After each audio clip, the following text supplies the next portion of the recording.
2023 ಅಲ್ಲಿ ದೇವರು ನಮ್ಮ ಜೀವನದಲ್ಲಿ ಏನೇ ಫುಟ್ಬಾಲ್ ಆಡಿದ್ರು ಈಗ 2024 ಅಲ್ಲಿ ಒಂದು ನ್ಯೂ ಇಯರ್ ರೆಸಲ್ಯೂಷನ್ಸ್ ಅಂತ ಬಂದಿದ್ದೀನಿ. ಇದರಲ್ಲಿ ನಾನು ಅಚೀವ್ ಮಾಡಬೇಕಾಗಿರುವಂತಹ ಒಂದಲ್ಲ ಎರಡಲ್ಲ ಅಥವಾ 10 ಗೋಲ್ನ ನಾನು ಲಿಸ್ಟ್ ಔಟ್ ಮಾಡಿದ್ದೀನಿ. ಇದರಿಂದ ನಿಮ್ಗೆ ಏನು ಇನ್ಫಾರ್ಮೇಶನ್ ಸಿಗಲ್ಲ, ಬಟ್ ನಾನೇನ್ ಮಾಡ್ತೀನಿ ನೆಕ್ಸ್ಟ್ ಇಯರ್ ಅನ್ನೋದು ಒಂದು ಕ್ಲಿಯರ್ ಪಾಯಿಂಟ್ ನನಗಿರುತ್ತೆ. 24 ಜಾನ್ನಿಂದ ಹಿಡಿದು 24 ಡಿಸೆಂಬರ್ ಬಂದಾಗ ನಾನು ಈ ಗೋಲ್ಸ್ ಎಲ್ಲ ಅಚೀವ್ ಮಾಡಿದ್ನ ಇಲ್ವಾ ಅಂತ ಅವಾಗ ಒಂದು ವಿಡಿಯೋ ಹಾಕ್ತೀನಿ. ಸದ್ಯಕ್ಕೆ ಈಗ ನಾನು ಗೋಲ್ಸ್ ಎಲ್ಲ ಏನು ಅಂತ ಹೇಳ್ತೀನಿ, ಕೇಳಿಸ್ಕೊಂಡು.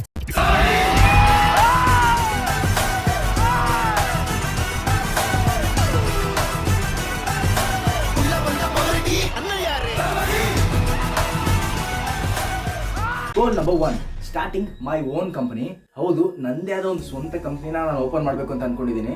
ಯಾವ್ದ್ರ ಬಗ್ಗೆ ಏನು ಗೊತ್ತಾ ಅಂತೆಲ್ಲ ಆಲ್ಮೋಸ್ಟ್ ಯಾರಿಗೂ ಗೊತ್ತಿರುತ್ತೆ, ಇಲ್ಲ ಯಾರಿಗೂ ಗೊತ್ತಿಲ್ಲ ಅಂತ ಹೇಳ್ತೀನಿ ಕೇಳಿ. ಈ ಫಿಟ್ನೆಸ್, ನಾನು ಜಿಮ್ ಹೋಗೋದು, ಇದೆಲ್ಲಾನು ಈ ಒಂದು ಕಂಪನಿ ಕ್ರಿಯೇಟ್ ಮಾಡೋಕ್ಕೋಸ್ಕರನೇ ದಿನ ಕಷ್ಟಪಡ್ತಿರೋದು. ಆಕ್ಚುಲಿ ಹೇಳ್ಬೇಕಂದ್ರೆ ಇದು 2023 ನಲ್ಲಿ ಈ ಕಂಪನಿನ ಸ್ಟಾರ್ಟ್ ಮಾಡೋಕ್ಕೋಸ್ಕರ ಏನೇನೆಲ್ಲ ಸ್ಟಡೀಸ್ ಬೇಕು, ಏನೇನೆಲ್ಲ ಪ್ಲಾನ್ಸ್ ಬೇಕು ಎಲ್ಲ ರೆಡಿ ಮಾಡ್ಕೊಳ್ಬೇಕು ಅಂತ ಹೇಳಿ ಹೋದ ವರ್ಷ ನಾನು ರಿಸರ್ವೇಷನ್ ತಗೊಂಡಿದ್ದೆ.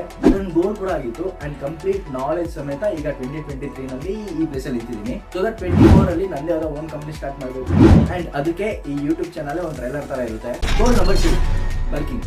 ಈಗ ನನಗೆ ಫ್ಯಾಟ್ ಲಾಸ್ ಮಾಡೋದು ಆಲ್ಮೋಸ್ಟ್ ಎಲ್ಲ ಗೊತ್ತು ಅಂಡ್ ನಾನು ಅದನ್ನ ಮಾಡಿದ್ದೀನಿ. ಬಟ್ ಈ ಬಲ್ಕಿಂಗ್ ಅನ್ನೋದು ನಾನು ಒಂದು ಟೈಮಲ್ಲಿ ಬಲ್ಕ್ ಮಾಡಕ್ ಹೋಗಿ ಡರ್ಟಿ ಬಲ್ಕ್ ಮಾಡಿಬಿಟ್ಟಿದ್ದೆ. ನಾನು ಈಗ ಬಲ್ಕಿಂಗ್ ಮಾಡಕ್ ಹೋಗ್ತಾ ಇದ್ದೀನಿ. ಸೊ ಕರೆಂಟ್ ವೆಯ್ಟ್ ಬಂದು ನಾನೀಗ 74 ಇದ್ದೀನಿ. ಬಲ್ಕಿಂಗ್ ಪ್ಲಾನ್ ಆಗಿದೆ, ಅದನ್ನ ಸ್ಟಾರ್ಟ್ ಮಾಡ್ಬೇಕಷ್ಟೇ. ಅದಕ್ಕೆ ಸಪ್ರೇಟ್ ವಿಡಿಯೋ ಬರುತ್ತೆ, ಚಾನಲ್ ಸಬ್ಸ್ಕ್ರೈಬ್ ಮಾಡ್ಕೊಂಡು ಇಟ್ಕೊಂಡಿರಿ. ಗೋಲ್ ನಂಬರ್ 3, ಕಟ್ಟಿಂಗ್ ಆರ್ 6 ಪ್ಯಾಕ್. ಇಲ್ಲಿ ಏನಕ್ಕೆ ನಾನು ಆಪ್ಷನ್ ಆಗಿ ಹೇಳ್ತಾ ಇದ್ದೀನಿ ಅಂದರೆ, ನಾನು ಇಲ್ಲಿ ಬಲ್ಕ್ ಮಾಡಾದ್ಮೇಲೆ ಆ್ಯಂಡ್ ಕಟ್ಟು ಮಾಡ್ತೀನಿ. ಅಫ್ಕೋರ್ಸ್ ಕಟ್ ಮಾಡಲೇಬೇಕು. ಫ್ಯಾಟ್ ಕಟ್ ಮಾಡಬೇಕಾದ್ರೆ ಅವಾಗ ಏನಾದರೂ 6 ಪ್ಯಾಕ್ ತೊಗೊಳ್ಳೋ ಅಂತ ಮೂಡಿದ್ರೆ, ಟೈಮ್ ಇದ್ರೆ ಅಫ್ಕೋರ್ಸ್ ನಾನು 6 ಪ್ಯಾಕ್ ತೊಗೊತೀನಿ. ಬಿಕಾಸ್ 2023 ನಲ್ಲಿ ನನಗೆ 6 ಪ್ಯಾಕ್ ಗೋಲ್ ಅನ್ನೋದು ಇತ್ತು.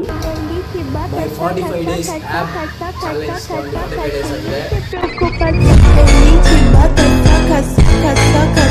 ಬಟ್ ಅದು 45 ಡೇಸ್ ವರೆಗೂ ಹೋಯ್ತು ಅಷ್ಟೇ. ಆಲ್ಮೋಸ್ಟ್ 6 ಪ್ಯಾಕ್ ಬರೋ ಟೈಮಲ್ಲಿ ಕೆಲವೊಂದು ಪರ್ಸನಲ್ ಪ್ರಾಬ್ಲಮ್ಸ್ ಇಂದ ಅದನ್ನ ಕಂಪ್ಲೀಟ್ ಮಾಡದೇ ಇರೋಕ್ಕಾಯ್ತು. ಸೊ ದಟ್ ನೆಕ್ಸ್ಟ್ ಇಯರ್ ಆದರೂ 6 ಪ್ಯಾಕ್ ಇಡೋಣ ಅನ್ನೋ ಒಂದು ಐಡಿಯಾ ಇದೆ. Let's see. Goal number 4, 10,000 subscribers or 10,000 followers. Currently ಈ ವಿಡಿಯೋ ಶೂಟ್ ಮಾಡಬೇಕಾದ್ರೆ ಒಂದು 279 ಇಲ್ಲ 280 ಸಬ್ಸ್ಕ್ರೈಬರ್ಸ್ ಅಷ್ಟೇ ಇರೋದು. ಸೊ ನೆಕ್ಸ್ಟ್ ಇಯರ್ ಹೋಗೋದ್ರೊಳಗಡೆ ನಾನು 10,000 ಸಬ್ಸ್ಕ್ರೈಬರ್ಸ್ನಾಗ ಏನು ಮಾಡಬೇಕು. ಆ್ಯಕ್ಚುಲಿ ಇದು ಸ್ವಲ್ಪ ಅನ್ರಿಯಲಿಸ್ಟಿಕ್ ಗೋಲ್ ಅನ್ನಿಸ್ತಾ ಇದೆ, ಬಟ್ ಇನ್ನೊಂದು ಕಡೆ ಐ ಕ್ಯಾನ್ ಅಂತಂದು ನನಗೆ ಅನ್ನಿಸ್ತಾ ಇದೆ. ನನ್ನ ಮೈಂಡ್ ವೈಸ್ ಹಂಗೆ ಹೇಳ್ತಾ ಇದೆ. ಅಟ್ಲೀಸ್ಟ್ ಇನ್ಸ್ಟಾಗ್ರಾಮಲ್ಲಾದರೂ 10K ಫಾಲೋವರ್ಸ್ ಆಗಬೇಕು, ಸಬ್ಸ್ಕ್ರೈಬರ್ಸ್ ಆದರೂ ಒಂದು 10K ರೀಚ್ ಆಗಬೇಕು. ಅದೆಲ್ಲ ನನ್ನ ಕೈಲಿಲ್ಲ, ನಿಮ್ಮ ಕೈಲೇ ಇರೋದು. Hit that bell button. Goal number 5, becoming sponsored athlete. ಈಗ ಎಲ್ಲ ಫಿಟ್ನೆಸ್ ಯೂಟ್ಯೂಬರ್ಸ್ಗೂ, ಫಿಟ್ನೆಸ್ ಇನ್ಫ್ಲುಯೆನ್ಸರ್ಸ್ಗೂ ಗೋಲ್ ಏನಂದ್ರೆ ಅವ್ರು ಸ್ಪಾನ್ಸರ್ಡ್ ಅಥ್ಲೀಟ್ ಆಗಬೇಕಂತ. ನ್ಯೂಟ್ರಿಷನ್ ಸಪ್ಲಿಮೆಂಟ್ ಇಂದ ಆದ್ರೂ ಆಗಲಿ, ಕ್ಲಾತಿಂಗ್ ಬ್ರ್ಯಾಂಡ್ ಆದ್ರೂ ಆಗಲಿ, ಫಿಟ್ನೆಸ್ ಫೀಲ್ಡ್ ಅಲ್ಲಿ ಅವರೊಂದು ಕೊಲಾಬ್ರೇಷನ್ ಆಗಲಿ, ಒಂದು ಸ್ಪಾನ್ಸರ್ಶಿಪ್ ಆಗಲಿ ಸಿಗ್ಲಿ ಅಂತ ತುಂಬಾ ವೇಟ್ ಮಾಡಿರ್ತಾರೆ. ಅಂಡ್ ಈ ವರ್ಷ ನಾನು ಅದನ್ನ ಅಚೀವ್ ಮಾಡಬೇಕು ಅಂತ ತುಂಬಾ ಅಂದ್ಕೊಂಡಿದ್ದೀನಿ. ಆದಷ್ಟು ಬೇಗ ಆದರೆ ಚೆನ್ನಾಗಿರುತ್ತೆ, ನೋಡೋಣ. ಇದನ್ನು ಸ್ವಲ್ಪ ಅನ್ರಿಯಲಿಸ್ಟಿಕ್ ಗೋಲೇನೆ, ಬಟ್ ಯಾಕೆ ತಲೆಗೆಡ್ಸ್ಕೊಂಡ್ಬಿಡಿ ಮಾಡ್ತೀನಿ. ಗೋಲ್ ನಂಬರ್ 6, ನಾನೊಂದು ಬೈಕ್ ತೊಗೊಬೇಕು. ಆ್ಯಕ್ಚುಲಿ ನನ್ನ ಹತ್ರ ಒಂದು ಆ್ಯಕ್ಟಿವಾ ಸ್ಕೂಟಿ ಇತ್ತು. ಕರೆಕ್ಟಾಗಿ ಲಾಸ್ಟ್ ಇಯರ್ ಇದೇ ಡಿಸೆಂಬರಲ್ಲೇ ತೊಗೊಂಡಿದ್ದೆ. ಕರೆಕ್ಟಾಗಿ 1 ವರ್ಷ ಆಯಿತು, ಬಟ್ ಗಾಡಿ ಈಗ ನನ್ನ ಕೈಲಿಲ್ಲ. ಅವ್ನು ಗೋಲಿ ಕನೆಕ್ಟ್ ಮಾಡಿಟ್ಟಿದ್ದು ಒಂದು ಸೂಪರ್ ಬೈಕ್ ಅಂದರೆ ಯೂಟ್ಯೂಬ್ ಚಾನಲ್ನಿಂದ ತೊಗೋಬೇಕು ನಾನು ಗೋಲ್ಸಿತ್ತು. ಬಟ್ ಈಗ ಪ್ರೆಸೆಂಟ್ ನನ್ನ ಮೈಂಡ್ ಸೆಟ್ ಹೆಂಗೈತೆ ಅಂದರೆ, ಬೈಕ್ ತಗೊಂಡ್ರೆ ಸಾಕು ಅನ್ನೋ ಥರ ಆಗೈತೆ. ಈ ಗೋಲ್ಸಲ್ಲಿ ನಾನು ಸೆಲೆಕ್ಟ್ ಮಾಡಿರೋ ಬೈಕ್ಸ್ ಯಾವುದಂದರೆ, ಈಗ ನನ್ನ ಮೈಂಡಲ್ಲಿ 2-3 ಗಾಡಿ ಇದ್ದಾವೆ. ಒಂದು KTM, ಇನ್ನೊಂದು MT-50. ಒಟ್ಟಿನಲ್ಲಿ ಈ ಗೋಲ್ ಏನಂದರೆ ಬೈಕ್ನ ತೊಗೋಬೇಕಷ್ಟೇ. ಮೈ 7th ಗೋಲ್, ಇದು ತುಂಬಾನೇ ರೇರ್ ಆಗಿ ತಗೊಳ್ಳೋವಂಥ ಗೋಲ್ಸ್ ಇದು, ರೀಡಿಂಗ್ ಬುಕ್ಸ್. ಬಿಕಾಸ್ ಈ ಬುಕ್ ರೀಡಿಂಗ್ ಹ್ಯಾಬಿಟ್ ಅನ್ನೋದು ಎಲ್ಲರಿಗೂ ಬರಲ್ಲ. ಆ್ಯಂಡ್ ನನ್ನ ಹತ್ರನೂ ಬುಕ್ಸ್ ಇದ್ದಾವೆ. ಲೈಕ್ ಒಂದು 2 ಇಯರ್ಸಿಂದ ನನ್ನ ಹತ್ರ ಒಂದು 13-14 ಬುಕ್ಸ್ ಇದೆ. ಎಲ್ಲಾನು ಅಮೆರಿಕನ್ ಸ್ಲ್ಯಾಂಗಲ್ಲಿ, ಇಂಗ್ಲೀಷಲ್ಲೇ ಇರೋದು.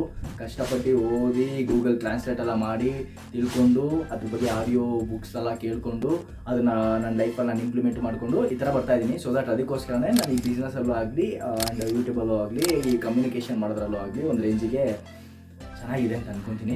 ಅಪ್ರಾಕ್ಸಿಮೇಟ್ ಆಗಿ ಹೇಳ್ಬೇಕಂದ್ರೆ ನನ್ನ ಪ್ರಕಾರ ಒಂದು 6 to 7 ಬುಕ್ ಆಲ್ರೆಡಿ ನನ್ನ ಮೈಂಡಲ್ಲಿದೆ. ಪರ್ಸನಲ್ ಫೈನಾನ್ಸ್ ಮತ್ತು leadership skill, communication, time management. So that ಈ ಥರ ಕ್ಯಾಟಗರೀಸಲ್ಲಿ ಬುಕ್ನ ನಾನು ಲಿಸ್ಟ್ ಔಟ್ ಮಾಡಿದ್ದೀನಿ. ಹೋಗ್ತಾ ನಾನು ವ್ಲಾಗ್ಸಲ್ಲಿ, ಹೋಗ್ತಾ ನನ್ನ ಕಂಟೆಂಟ್ ವೀಡಿಯೋಸಲ್ಲಿ ನಾನು ಅದನ್ನು ಮೆನ್ಷನ್ ಮಾಡೋಕ್ಕೆ ಟ್ರೈ ಮಾಡ್ತೀನಿ. ಸೊ ಇದೇ 7th ಗೋಲ್.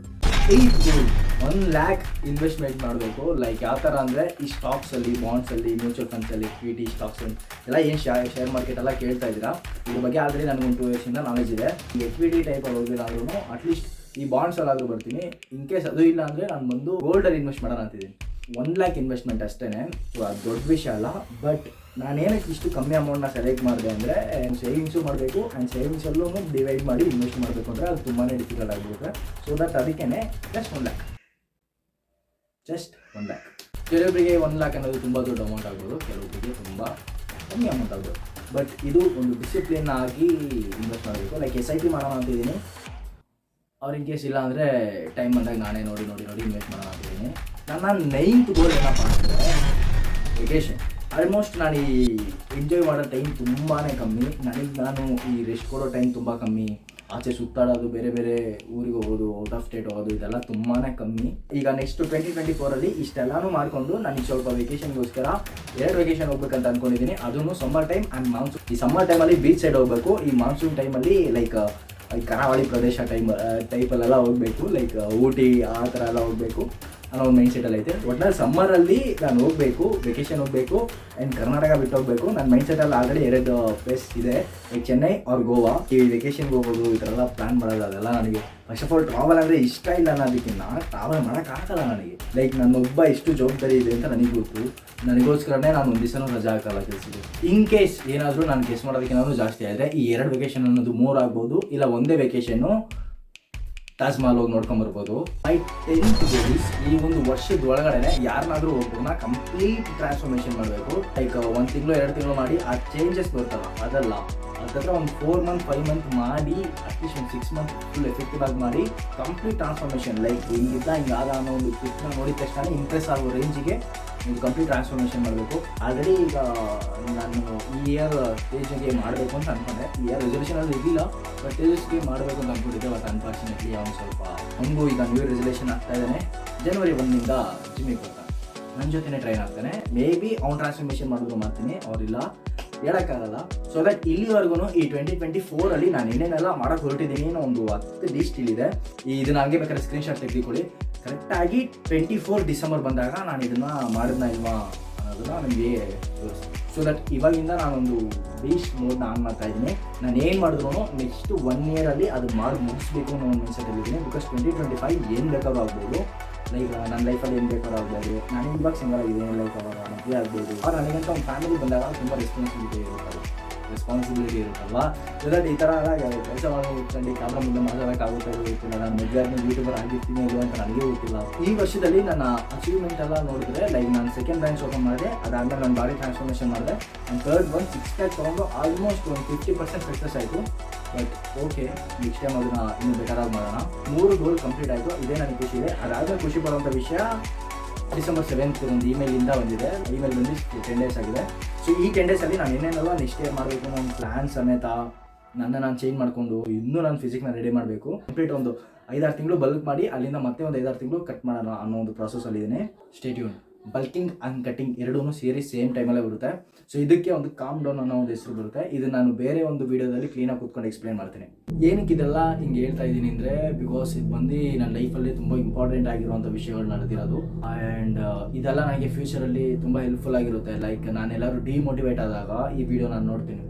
ಈಗ ಓಕೆ 2024 ನಾನು ಇದನ್ನೆಲ್ಲ ಮಾಡ್ತೀನಿ ಅಂತ ಹೇಳಿದ್ದೀನಿ ಆ್ಯಂಡ್ ಇಷ್ಟು ಜನ ಅದನ್ನೆಲ್ಲ ನೋಡಿದ್ದಾರೆ. ಈ 2023 ಈ ಡಿಸೆಂಬರ್ ಟೈಮಲ್ಲಿ ತೊಗೊತಿರೋ new year resolution next year complete ನನ್ನ ಲೈಫ್ ಸ್ಟೈಲೇ ಚೇಂಜ್ ಆಗಿಬಿಡುತ್ತೆ. ಇವಾಗಿರೋ ಲೈಫ್ ಸ್ಟೈಲ್ ಕರೆಕ್ಟಾಗಿ 1 ವರ್ಷದ ಮುಂಚೆ ಇದ್ದಿದ್ದು ರಾಹುಲೇ ಬೇರೆ. ನಾನೆಲ್ಲ ಹೇಳಿದ್ರೆ ನೀನು ನಂಬೋದೇ ಇಲ್ಲ, ಸ್ಲಮ್ಮಲ್ಲಿ ಬೆಳೆದಿದ್ದು ಹುಡುಗ ನಾನು. ಸೊ ದಟ್ ನೆಕ್ಸ್ಟ್ 1 ವರ್ಷದಲ್ಲಿ ನಾನು ಅಂದ್ಕೊಂಡಿರೋ ಸಕ್ಸಸ್ಫುಲ್ ಆಯಿತು ಅಂದರೆ ನೀವು next level of the Rahul ವರ್ಷನ ನೋಡ್ತಿದ್ದೀರಾ. ಸೊ ಈ ವಿಡಿಯೋ ಆಲ್ರೆಡಿ ಅರ್ಧ ಗಂಟೆಯಿಂದ ರೆಕಾರ್ಡ್ ಆಗ್ತೈತೆ. ಸೊ ದಟ್ ಹೇಳಕ್ಕೆ ಬರೋದಿಷ್ಟೇ, ಮೈ ಡಿಯರ್ ಫ್ಯೂಚರ್ ರಾಹುಲ್, ನಿನ್ನ ಕೈಲಿ ಮಾಡೋಕ್ಕಾಗುತ್ತೆ. You can.